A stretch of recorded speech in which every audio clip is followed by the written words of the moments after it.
was a drag on my teachers, just a nag. It's no wonder I couldn't wait to jump the fence. Thought I had a solid plan, so I left my home and ran.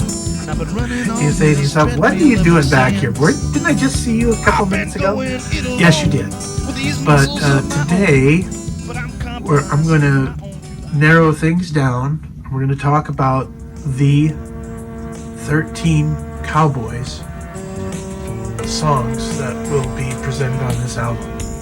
Now, I probably already mentioned some of them, but I have this spreadsheet that I want to bring up, and I have to say I'm not quite sure how to do this next thing where I can keep my voice going, but you're looking at this spreadsheet. So, well, let's give this a try, okay? So, here we go. Now, in the spreadsheet, as you can see, I've got the 13 songs going across, and this isn't in any particular order, but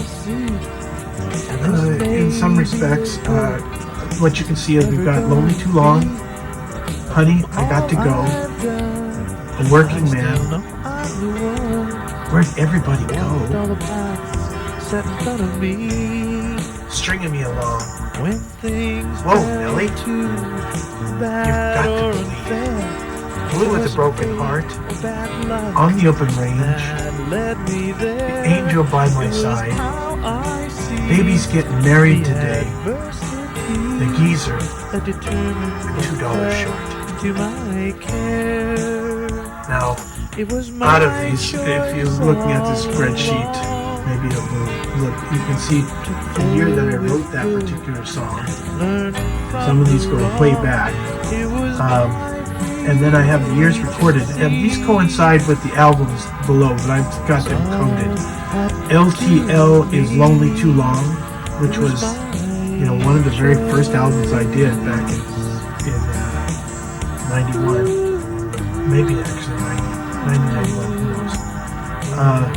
AE and SI is Alter Ego and Secret Identities. AFOB, that was 2015. That would be A Flash of Brilliance. In the beginning, it was a great album. That's a concept album too, although I kind of stepped back and forth with some of that stuff. But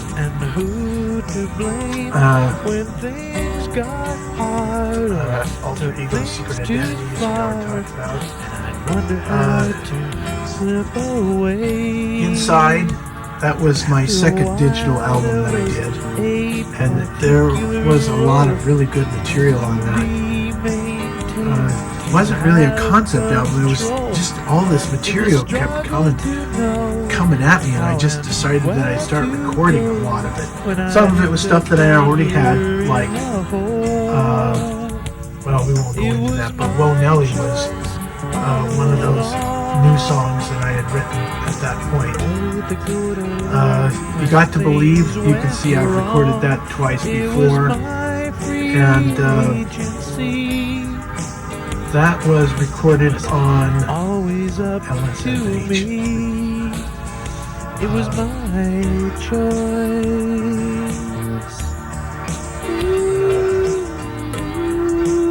I don't know what LSFH is. What is that? It was my choice. Okay, well, let's just move on. Blue with a Broken Heart is Nevertheless, From the pursuit of which is a really good album. And On the Open Range was on the Nevertheless 2 album. When I placed Part 2, my needs and all my energies, for the most part, in the final Angel by My Side end, it was my would be choice. well, I think originally I wrote that It was my for the Addicted to the Machine. Okay, Baby's Getting Married Tonight is When the World Opens Up Again. The Geezer was from that other album I mentioned earlier, Eccentricity. And $2 Short, I recorded that on Alter Ego and Secret Identities. So,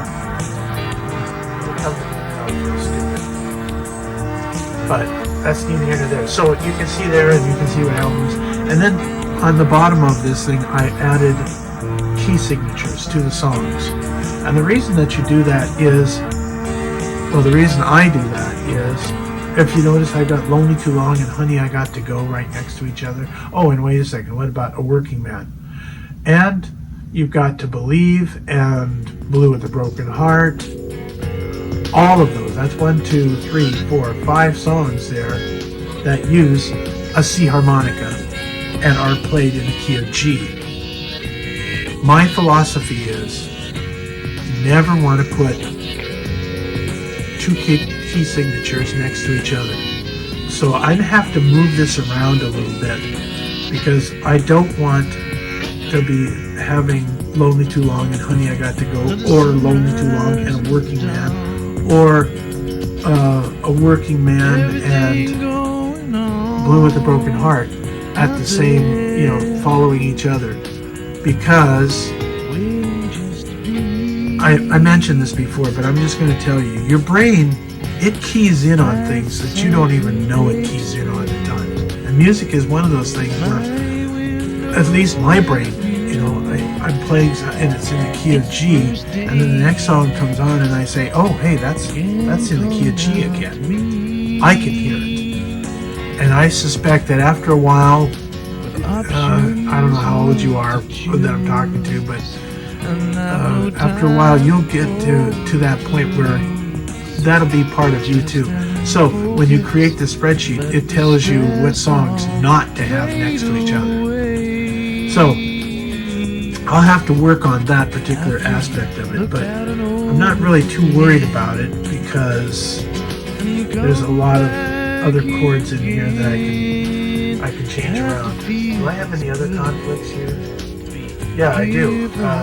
Where'd Everybody Go uses an A harmonica, and so does Whoa Nelly. So I wouldn't want those two songs next to each other either, because, especially the harmonica music, because when you put something in between there, let's say I go with Lonely Too Long and I have a C harmonica, and then I put Where'd Everybody Go with the A harmonica. When you get done with Where'd Everybody Go, I could play Honey I Got to Go, because your brain is already geared back into the key of E, and now you're playing in the key of G, and so it says, oh, we're going into something totally different. And it's that variety that I wanted to put in there. Years ago, in the 90s, there was I'm trying to remember the different groups, but I think one of them was Ace of Base. And here's the thing, they had the same drum track on all of the songs. And some of the songs just sounded like the other songs revisited with new words. But my point is, for me, I can't stand doing it that way. I can't stand having songs that sound alike. And frankly, it took a little bit of time to put together a country and western album because I'm all over the map. I think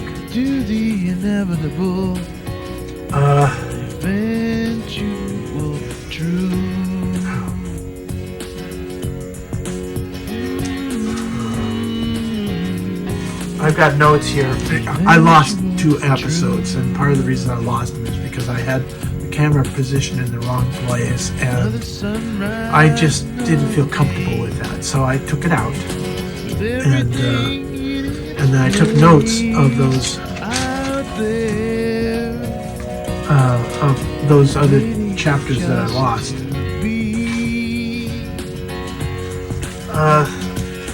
When we're talking about editing, sometimes you've written a really nice poem / lyrics and you start to sing, but the meter in the music doesn't fit the words as well as you'd like it to. Now for me, what I would do, especially if I like that music, I would change the words. I'd have to take some of the words out, I'd have to put some more words in, I'd have to move things around, maybe I have to rewrite the whole dang thing, which I have done in the past, and you probably will find that you will have to do that sometimes too, because it just won't fit the right way. There are times though that I've written poems, and I've written music, and then I put them together, and it works. Strength of My Life is one of those. You know, I had a really cool sound. This tune. And then I had these words that were taken from, I think, the 27th Psalm. But, you know, I got done with writing it, and I looked at both of them, and I was thinking, well, I don't want to waste that really good tune, but I don't want to lose these really good words. And there was something inside that said, put it together, Chester. Stop it. Stop being so... And I did, and it was a fabulous song. And it's a song that I would say is kind of an anthem to the Lord. It's a good song. It has a nice harmonica, a nice bright harmonica, but you don't need to know any of that. What I'm trying to say here is that if it brings you joy, don't worry about it. And I hope, I've got about 2 minutes left here. Let me just say this. I hope you're doing this for the right reason. Because if you're not doing this for the right reason, you're doing it for the wrong reason. And if you're doing it for the wrong reason, you may come up unhappy, disillusioned, angry, frustrated. For me, the right reason was to get it out there. Yes, I've written this for somebody else, and that somebody else is never going to be able to listen to this song. But that was my intent. My intent was to get it out there. Here's my other intent. Get the song done as good as possible. And if it makes you happy, then you succeeded. It doesn't have to be perfect. Unless you're in a recording studio, and then why are you listening to me? Because the stuff I'm talking about circumvents the fact that you can't afford to go to a recording studio, so you're doing things a different way. And that's what I'm hoping you're going to be doing. But do it for the right reason. Do it to bring you joy. If you're doing this, if you're following this particular avenue because you want to become rich and famous, maybe because I became rich and famous after I did this, which I highly doubt is going to happen. But the point of fact is, you're doing it for the wrong reason. If I was doing this stuff here just to make money and to become rich and famous, well, I'm going to be grossly disappointed because we're in a whole different marketplace nowadays, and that isn't going to happen to me. I'm 73, and there really isn't a place out there for a new 73-year-old to come in and do the music like there used to be. In the 60s, you could do something like that, but nowadays, the way that this structure of social media is set up, and the way that people listen to albums nowadays, and listen to music in general, there's millions of people out there just like Lord Baldwin that's recording stuff and putting it out there, and it's on Spotify, and that's great. That's great. But I got a prompting one time. I got a prompting that says, don't get too big for your britches. And I knew what that prompting meant.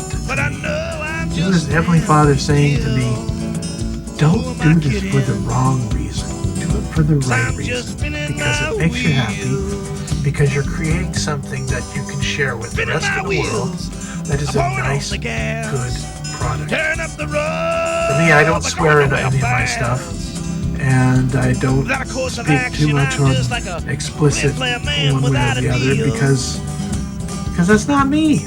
That's not me. Turn up the field The me and I'm is the riding stuff that you've been down listening the to, road. and But I that know I'm just hopefully you'll be listening a still. little bit more to, because Who am I you'll get to kidding? that point where that'll be I'm important. just But, spinning my wheel. all right, get out of here. I'm going to talk to you later, and next time, well, we'll just see what